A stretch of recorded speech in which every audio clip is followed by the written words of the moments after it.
Have you ever noticed that two people can earn almost the same salary, yet one feels financially comfortable while the other constantly feels like they're falling behind?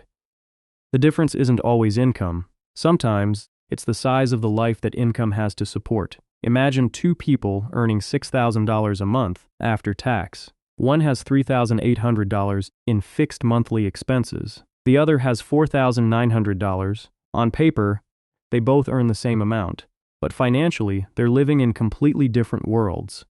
Let's look at someone living in the United States. We'll call him Daniel. Daniel earns about $6,500 a month after tax. At first glance, that sounds like a solid middle-class income, but then the bills arrive. His rent is $2,000, his car payment is $650. Insurance and fuel bring transportation to around $950 a month. He has $350 in student loan payments. His credit card payments average $250. Utilities, phone, internet, and subscriptions cost another $350. Groceries cost around $600. And restaurants, entertainment, and other regular spending average about $500. Add everything together, and Daniel is spending roughly $5,000 a month. That leaves him with about $1,500. Nothing about this looks catastrophic. He's paying his bills. He's driving a decent car. He has a comfortable apartment. He can afford to eat out occasionally. He even has some money left over. But here's the problem. Most of his income has already been assigned before the month even begins. And that's why monthly bills can matter more than salary. Your salary tells you how much money comes into your life. Your monthly commitments tell you how much of that money you actually control. This distinction is easy to miss because people naturally focus on income. Someone says, "I make $80,000 a year." That sounds impressive, but the more useful question might be, how much of that income is already committed? If Daniel's income is $6,500 a month, and his recurring commitments consume $4,000 before food, entertainment, or unexpected expenses, his financial flexibility is limited. Now imagine another person earning the same $6,500, but carrying only $2,800 in recurring obligations. That person has a completely different financial position. They have more room for saving, more room for emergencies, more room to change jobs, more room to handle an unexpected expense, and more room to make decisions without immediately worrying about another payment. This is where modern consumer finance becomes interesting. Many purchases don't feel expensive because they're presented as monthly payments. A $40,000 car becomes $650 a month. A new phone becomes $45 a month. Car furniture becomes $80 a month. A vacation becomes $100 a month. A subscription might be only $15. Another one might be $20. Individually, none of these numbers sounds dramatic. But suppose Daniel adds just $250 in new recurring payments. That's $3,000 a year. Over 5 years, that's $15,000. And the real cost isn't only the money itself. It's the fact that Daniel has now committed future income to decisions he made today. That's what makes fixed expenses so powerful. They don't ask you every month whether you still want them. The payment simply arrives. And psychologically, humans are very good at adjusting to recurring expenses. Once a payment becomes normal, it stops feeling like a decision. It becomes part of life. The $650 car payment doesn't feel like a purchase anymore. It's just the car payment. The $100 subscription bundle doesn't feel like a spending decision.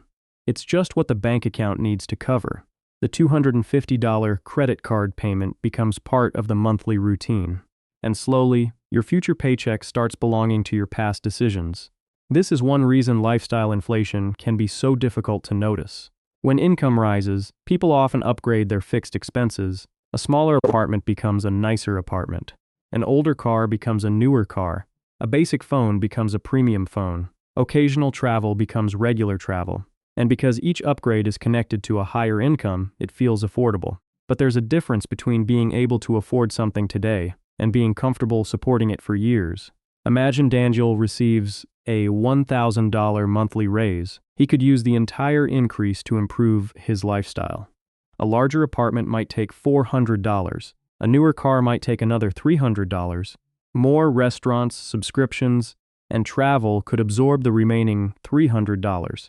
His salary is higher, but his financial flexibility hasn't improved. He simply created a more expensive version of the same life.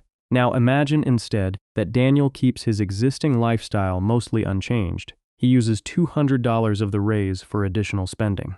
The remaining $800 stays available. That's $9,600 a year. Over 5 years, that's $48,000 before investment returns. But there's something even more important than the $48,000. Daniel hasn't created another $800 of permanent monthly obligations. That means the money remains flexible, and flexibility has financial value. If he loses his job, lower fixed expenses make the transition easier. If his car needs an expensive repair, there's more room to handle it. If he wants to change careers, he doesn't need to maintain an oversized lifestyle while starting over. If an unexpected opportunity appears, he has more choices. This pattern isn't unique to the United States. Across Europe, the same basic dynamic appears. A higher salary in London, Amsterdam, Paris, Berlin, or another expensive city can quickly lead to higher housing costs, transportation costs, restaurants, travel, and recurring subscriptions. The numbers change from country to country. The psychology doesn't change much. People tend to measure financial success by income, but income is only one side of the equation. A person earning $100,000 with very high fixed expenses can have less financial flexibility than someone earning $75,000 with much lower commitments. That doesn't mean lower income is better. It means salary alone doesn't tell the whole story. Financially intelligent people often pay attention to the structure of their monthly life. They don't only ask, "How much do I earn?" They also ask, "How much of my income is already spoken for?" Because the lower your mandatory expenses, the more of your income remains a choice, and that changes how money feels.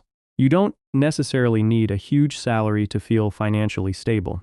Sometimes what matters is having enough space between your income and your commitments. That space is where savings happen. It's where emergencies can be handled. It's where future decisions remain possible. So the next time you hear someone talk about salary, remember that income is only the beginning of the story. The more revealing number might be the amount that disappears every month before you even decide what to do with your money.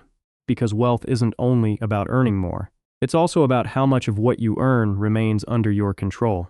And sometimes, reducing the size of your monthly obligations can improve your financial life more than increasing your salary by the same amount.